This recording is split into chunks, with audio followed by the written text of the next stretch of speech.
I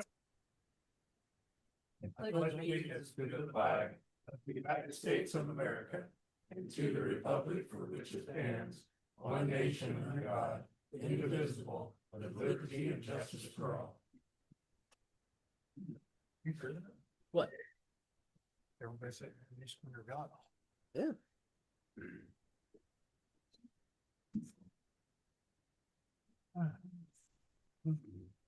Mr. Forster, are there any additions to the agenda? No additions tonight, Mayor. Thank you. All right, move on to the consent agenda. If everybody's had a chance to look at it, I'm open to a motion to approve the consent agenda. I move to have the consent agenda approved as circulated. Second. All right, we have a motion and a second. I'll do a roll call vote since we have Counselor Sumner who's on via Zoom. So Counselor Elfelman, Aye.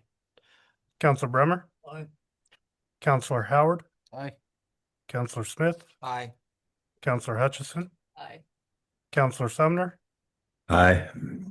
and I vote aye, so that passes. All right, we're down to visitors' appearances and requests. Would anybody in the audience like to speak to the council? All right, do we have anybody on Zoom? If you're on Zoom and you want to speak, you raise your hand, the hand icon. All right. No council presentations or council business. Staff reports and requests, city manager's report, Mr. Forster. Thank you, Mayor. Changing things up a little bit tonight, I'd like to ask Interim Chief Wilson if he would give the public safety and dispatch report tonight. Shane?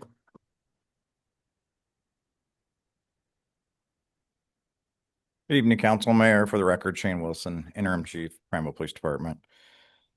So I just want to talk about we're just going to do our public safety stuff tonight. I want to start off with, we looked at just tonight, SafeWise, which is an organization that tracks safest cities in the state of Oregon. We've given you these stats before. And so they put a list out usually in the front part of 2026, and turns out that Prineville's number 10 on that list for the safest city. So that's a good accomplishment for our city. So our mental health position, we have a mental health position I've talked to you about before. We have a specialized mental health officer with an educational background in mental health, and we're really been building that program. But we kind of had a cool success story. She's worked with for privacy, I won't say the name, but with a young man that had housing issues and went through the program with her, through the court program. And it's been kind of a long program, but this particular individual really turned his life around, has secured employment, and is now on his way to a better future. So we're watching the fruits of the work being put in on that kind of pay off in the end. So we'll have a bigger presentation down the road, more about mental health and all of her educational background. Shane and I kind of want to acknowledge the officer's name, so you can. Oh yeah, sorry, it's Officer Jerome. Emily Jerome is our mental health officer. We also, over this, was it last week or the weekend before, we had one of our dispatchers able to deliver a baby during the call. It's really kind of one of the calls that the dispatchers love to get, since they usually deal with real difficult situations without the best possible outcomes. So it's, from what I understand, I've never been a dispatcher, but it's like the pinnacle of like check boxes as a dispatcher. And then we gave a conditional offer to a dispatcher or call taker, and we actually gave one yesterday as well. So we have two in that pipeline that are going through the rest of the process for the PD. And then next council, I should be seeing you with an annual report for the police department. Questions? Can you disclose who the dispatcher was, or do you not do that? Do we know who I don't know who that is. Angela. It was Angela. Yeah. Great, that's Yeah. awesome. Yeah, it was really cool. Both of them, it's awesome. Yeah. Yeah, very cool. Other questions? All right, thanks, Council. Thank you, Shane. And kind of keeping with the same theme here, I'd like to ask our planning director, Josh Smith, to come up. He has an acknowledgement that he'd like to share with council. Good evening, council.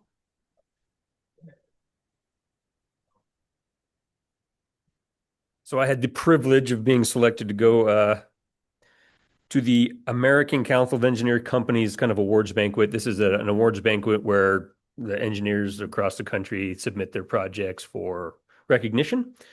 We've got a few of these in the past. This was for the Combs Flat and irrigation project.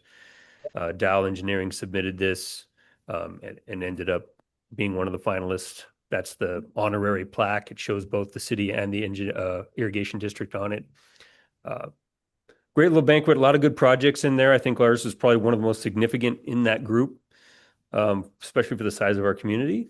And they do these little video presentations so you can see all the other projects. And I think Dow put together a pretty good presentation, and it was good to be there and represent the city with Dow in that situation.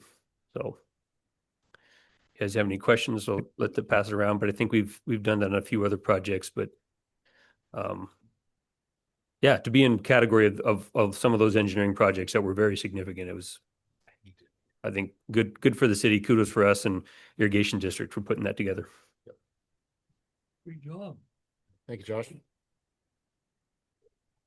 So keeping in line with Public Works, we do have bid notices out for the Main Street paving and stormwater improvements project and the Fairmont Waterline project. Both will be coming to council in March with the results. On the railroad side, had a very strong month, a robust month in January with around 100 rail cars, Matt, that correct? About 100, which is a very strong month, especially for January. And it looks as though that February will be another strong month for us. So have a lot of activity going out in the railroad with Matt and his team. Meadow Lake side, Zach is reporting that January ended strongly and continues to remain very busy with the warmer weather we've been having. He's been averaging about 130 players per day. Everybody's taking advantage of the nice weather. And then this past weekend, the Super Bowl Scramble was sold out. So another indicator of strong activity, unusually strong activity for this time of year. Also, our partner at the restaurant, Ron's Comfort Food, will be starting up the Valentine's Day buffet, and which hasn't taken place since the COVID pandemic. So it's nice to see that getting back for the community. On the planning side, Josh will be taking the revised economic opportunity analysis to the Planning Commission on the 17th to begin that process. So it will come around to you at a later date. On the IT side, we've been talking a little bit about the new Axon equipment that has been installed at the sheriff's office and is working well. The installation for the Prineville Police Department is in progress at the time of this report. And the team has upgraded the wires in the ceilings at Meadow Lakes because we're doing new carpet at Meadow Lakes. So we're upgrading some of the surveillance systems in that city-owned asset. Moving on to finance, we're working on making sure that we get our grant reimbursements for some of the work that we've completed through grant funding process. And she'll be giving a report later on at tonight's meeting for our financial report. Moving on to the public relations side, our consultant, Sean Ray, has been busy with water-related media, and I wanted to bring up kind of some updates regarding our situation with almost insignificant amount of snow we have trapped up in the hills for our water season.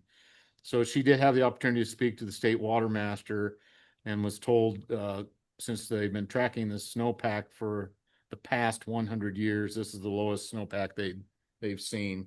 The state is looking at potential for drought declarations in February. We did receive at Ochco Irrigation District, we passed on a request to the county to initiate drought declaration anticipation of a dry year. Good news for us in a bad situation is both our storage reservoirs, Ochco Reservoir and Prineville Reservoir, are in really good shape. Ochco especially just eclipsed about 26,000 acre feet. An average year it fills to about 32. Last year we got up to 40, I think. So we need about 20 to do the irrigation out of Ochco.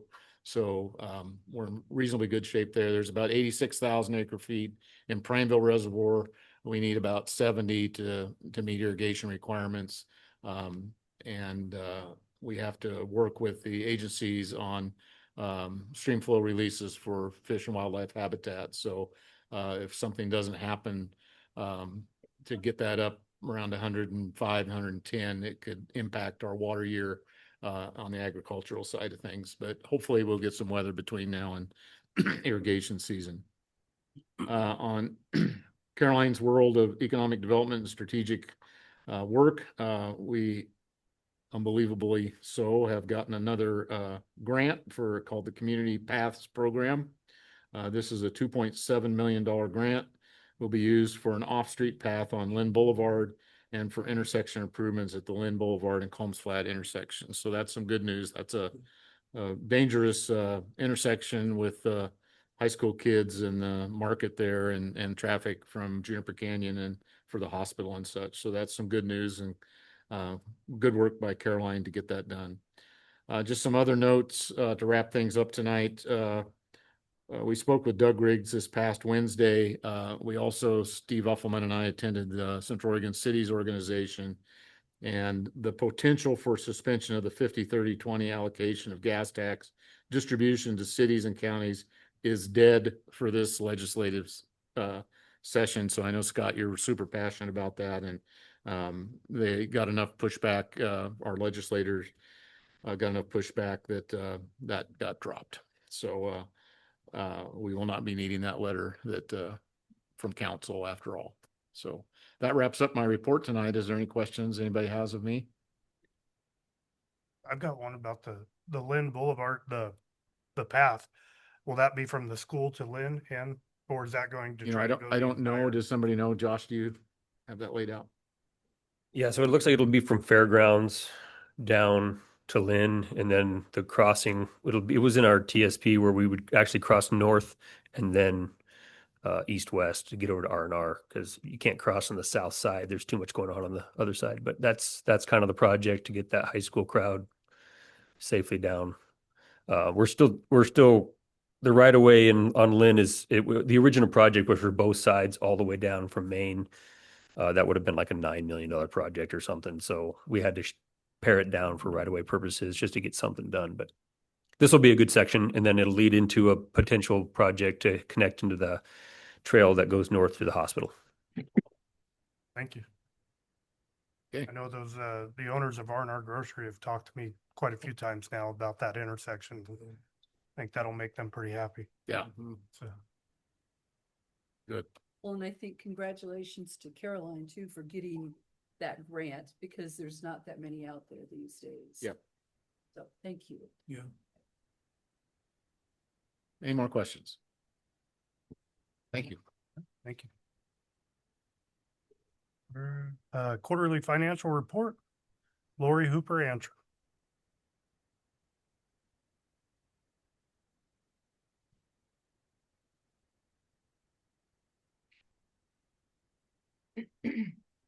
Perfect.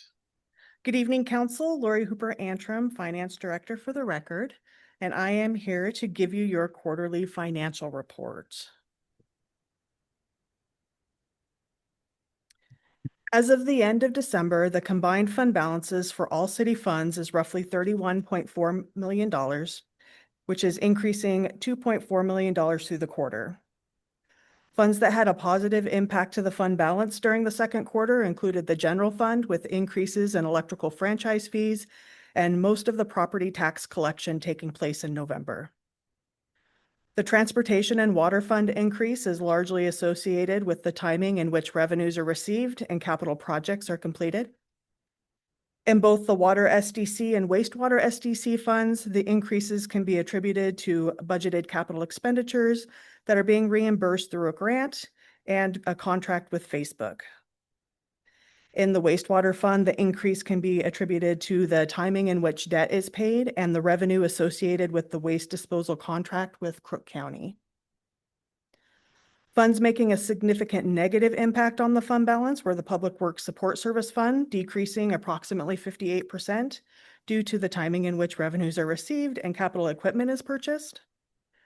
The PERS fund decrease is associated with the creation of a new PERS side account with the state. This side account is receiving an additional $525,000 through the Employers Incentive Fund program to bring the total side account to just over $3 million. Starting in July, the city will start to see a PERS contribution rate savings from this new side account. Are there questions before I move on? Are we Are we solid on the PERS and on that and the funding? Can you we in be good more shape? specific? We're getting there. So, it's really hard because the actuaries that put out the reports are working on old information. And we have a plan to make sure that we get ourselves funded for our unfunded liability. And so, yes, we are in good shape. Any other questions?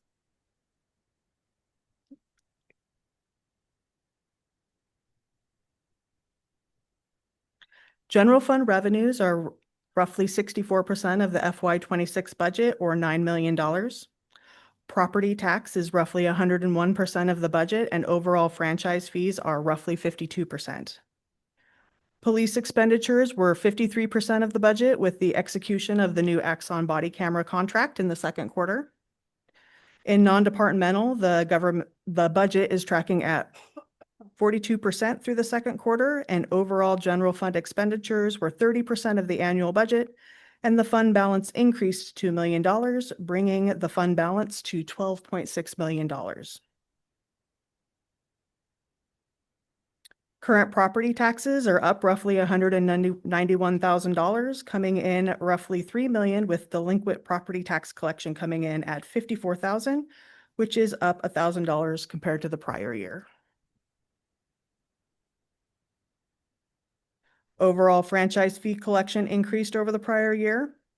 Natural gas came in at $43,000, cable TV came in at $25,000, and electrical franchise fees are roughly $4.8 million at quarter end, which is an improvement over $900,000 over the prior year. Contributing to the significant increase in electrical franchise fees are the newly construction or renovated data centers that just became operational in the last couple of years, and then significant rate increases from Pacific Power that we have also had in the last couple of years. Transient lodging taxes are up in comparison to the prior year. Collection through the second quarter totaled $310,000. And are there any questions about the general fund? All right, moving on to transportation. The transportation fund revenues are 49% of the budget, or roughly $1.2 million. Total expenditures are 24% of the budget at the end of the quarter, or roughly $714,000. Fund balance increased roughly 64%, ending at $1.1 million at quarter end. Gas taxes up through the second quarter, totaling $480,000 compared to the prior year at $467,000. Are there questions about the transportation fund?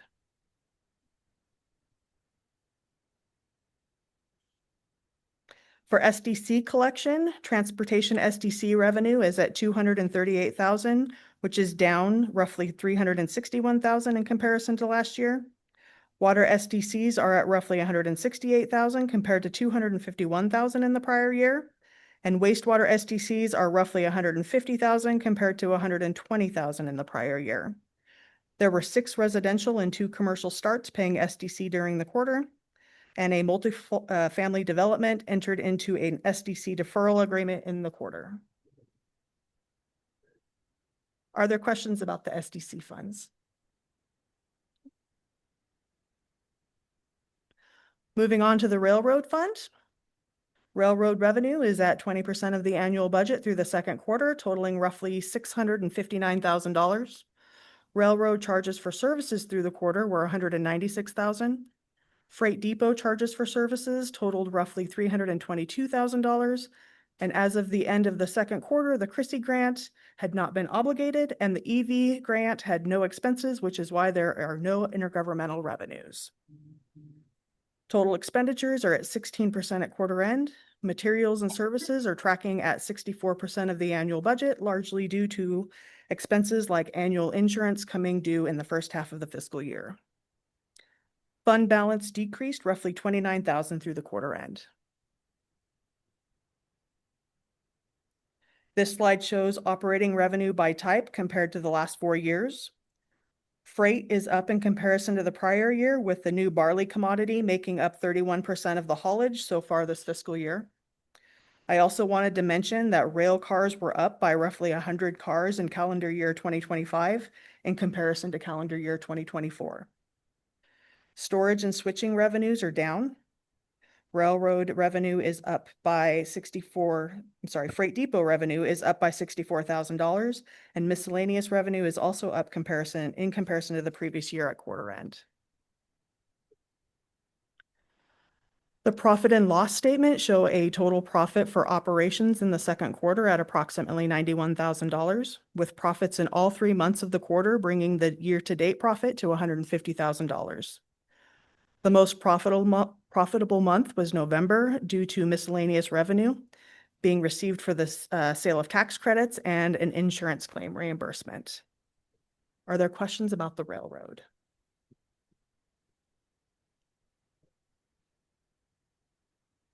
Up next is golf. Golf revenue through the second quarter is 57% of the annual budget, with total revenue also coming in at 57%. Meadow Lakes continues to have record-breaking quarters in terms of revenue. Expenditures overall are tracking at 37% of the annual budget, with the golf course and maintenance at 48% and 52% respectively. This is expected with increases in personnel costs, insurance, utilities, and course maintenance supplies. Fund balance increased $56,000 through the second quarter. Golf revenue has increased over the prior year at quarter end, with golf cart rental revenue improved by $40,000. Pro shop sales increased by $19,000, and daily play is up by $74,000 in comparison to the prior year. Zach sends Steve and I information monthly on how the golf course is doing, and in his update for December, he included his annual rounds of golf by calendar year. And of course, it was another record, hitting over 39,000 rounds of golf in 2025. Profit and loss statement of operations shows a loss in October and November with a profit in December, and a quarter loss totaling $6,000, bringing the year-to-date profit to $162,000. Are there questions about the golf fund?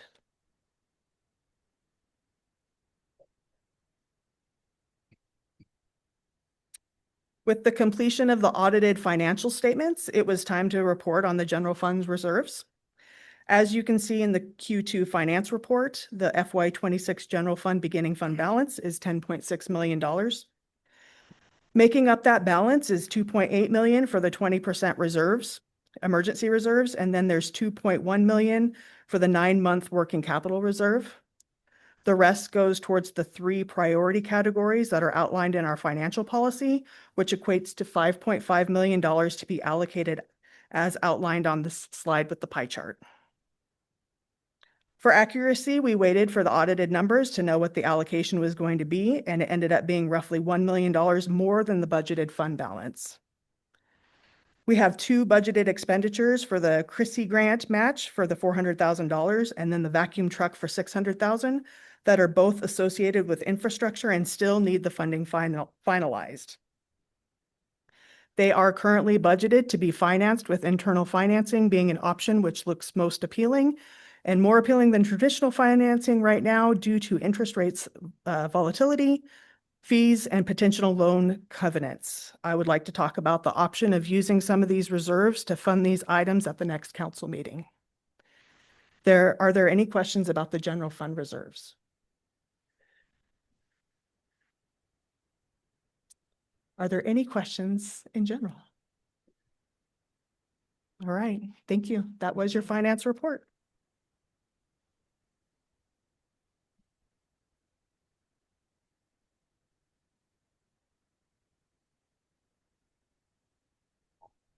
Are there any council reports or committee reports? I have, and Scott brought this up the last meeting, but I was approached by the vice chair of the governor's new data center committee to come present to them. So may have used a little bit of pull from Scott Aycock over in Bend, but but it worked. And but talking to the vice chair, they are very I was a little, I did relay that I was a little concerned. There's no data center people on that committee. But she goes, the governor purposely put together a committee of people that don't have a stake in it. And they wanted them to review all the information that comes in and give a truthful, honest, and not have any bias towards any certain industries. And that's why I get it. But we're going to put together a bunch of information that the city has done over 15 years and the benefits and any drawbacks. And then they've asked me to present that. And then I've kind of worked my way into presenting a little bit too on futures of data centers, just because the information I receive from work. So how that ties in and where we're seeing worldwide issues. So, but they really want, in the committee, I got talking to her, they really want to decide how Oregon moves forward with the data centers. So I did drop a hint about nuclear too. So I'm excited. So if there's any information, any of the other council, let Steve or Lisa or somebody know on staff, and we'll get it tied in there. When will you be doing that? Oh, sorry, February 27th. So unfortunately, I can't go up there that day, but I get about probably 15 to 30 minutes to present to the committee. We, through Zoom or? Yeah, via Zoom. Via Zoom. Okay. By the way, you commented about nuclear, and there is legislation proposed for studying nuclear energy, for Oregon. So Nice. hasn't passed, but it's been proposed. That's proposed. That's a start. Yeah, we'll start somewhere. All right. Move on to Marv. Do you have any reports? I don't want to forget. No reports from me. Thank you. All right. We'll move on to ordinance number 1305, amending the city's comprehensive plan map and zoning map from industrial to commercial. Second presentation, Mr. Smith. Good evening again, council. This is the second presentation for the zone change for the Grocery Bandit. There has been no comments and no changes to the previous ordinance presentation since the last meeting. All right. There's no questions. I'm open to a motion to approve ordinance number 1305 for its second presentation. I'll move to approve ordinance 1305, an ordinance amending the city's comprehensive plan map and zoning map from industrial to commercial. Second. All right. We have a motion and a second, and I'll do a roll call vote again. Counselor Elfelman, Aye. Counselor Brummer, Aye. Counselor Howard, Aye. Counselor Smith, Aye. Counselor Hutchinson, Aye. Counselor Sumner, Aye. and I vote aye. Thank you. That's unanimously. Thank you, Josh. All right, no resolutions. We're down to visitors' appearances and requests again. Is there anybody in the audience that would like to speak to us before we adjourn? Is there anybody on Zoom that would like to speak to us before we adjourn? None? All right. Well, before we adjourn, thank you all for being here. So open to a motion to adjourn. Second. All right, motion in a second. All in favor, say aye. Aye. Aye. Opposed? We are adjourned. Hope you feel better, Marv. Thank you.